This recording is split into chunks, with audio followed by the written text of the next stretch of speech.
নমস্কাৰ বন্ধু বান্ধৱীসকল, আজি মই আপোনালোকৰ কাৰণে এটা সৰু টিপছ লৈ আহিছোঁ। মইনো বিচনা চাদৰ কেনেধৰণে পাৰোঁ।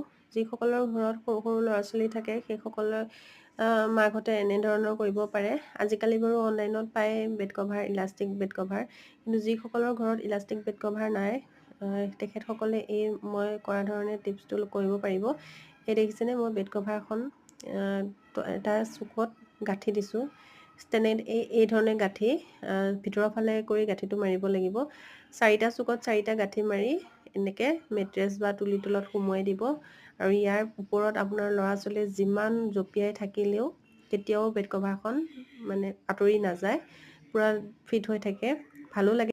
কিমান আৰু বেড কভাৰ পাৰি থাকিব আৰু ল'ৰা ছোৱালীয়ে উঠি বেয়া কৰি থাকিব, আমি পাৰি থাকিম নহয়নে? এনেধৰণে যদি আপোনালোকৰ ভাল লাগিছে তেতিয়াহ'লে ভিডিঅ'টো ছেভ কৰি থ'ব আৰু শ্বেয়াৰ কৰিও দিব, লাইক কৰি দিব।